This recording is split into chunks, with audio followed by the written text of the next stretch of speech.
You're watching Pagan Nightly News. Hello and welcome to Pagan Nightly News. I'm Anastasia Tompkins, along with Don Lewis. Tonight's lead story concerns Harry Potter and how his appeal is medieval. Amid the holiday season, our thoughts turn to tradition, and not just American tradition, but to the Western tradition, because the two are linked. Out of that linkage comes the enduring hope for some kind of peace and unity. The most powerful recent expression of that underlying cultural yearning is the new movie Harry Potter and the Goblet of Fire, which is dominating the box office on both sides of the Atlantic.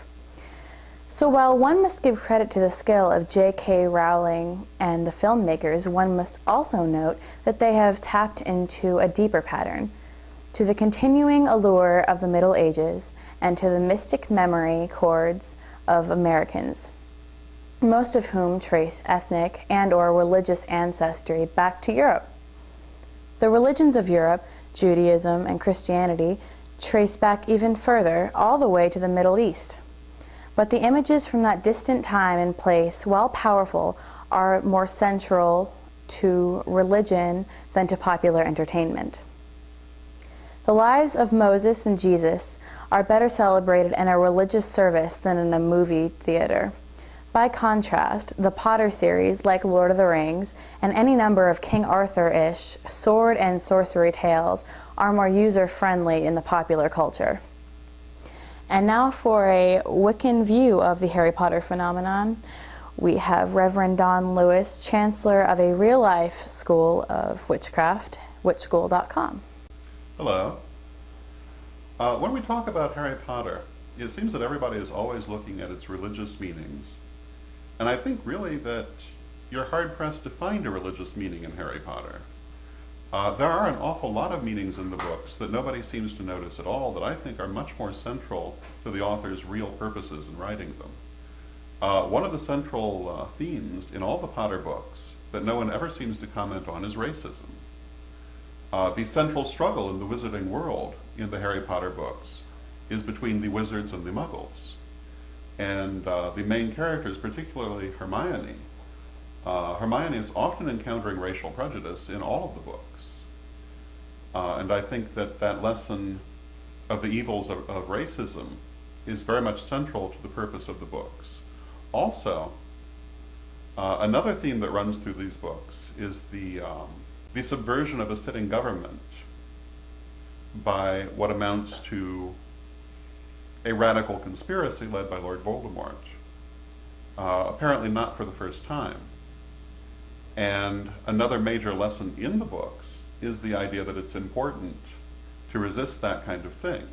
I think it's no wonder that certain subgroups get very upset by these books, because really the central theme of these books deals with racism, deals with the importance of governments not giving into that sort of thing, and the importance of evaluating people on their own talents rather than what they happen to be born.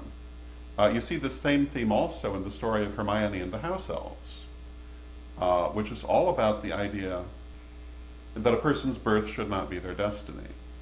And many of the critics of the Harry Potter series seem to think that birth and destiny are the same thing. What do you have to say about the accusations of the elements of Wicca and the occult in Harry Potter? Well, first I'd say that if there were elements of Wicca in it, it would hardly be an allegation. It would simply be a fact. But actually, if you look at the books, they have nothing to do with Wicca.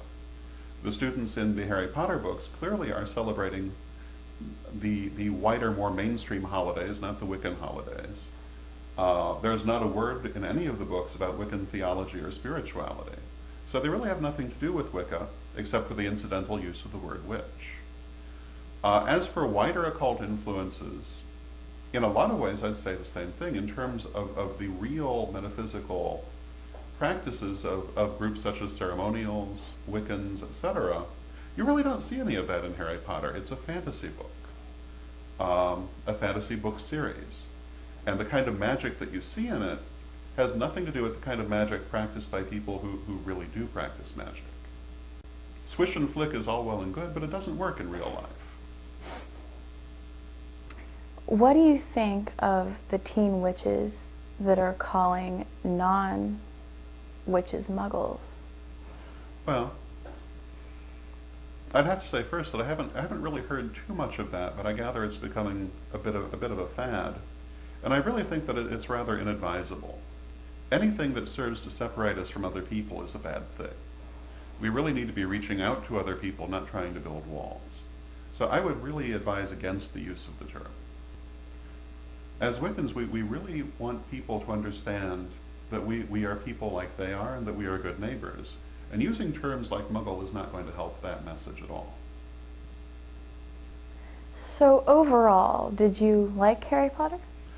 I love the books and I've loved the movies. I'm very fond of Harry Potter. Harry Potter is our friend.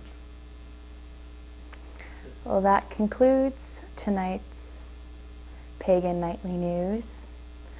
And remember, magic is everywhere. So is TV.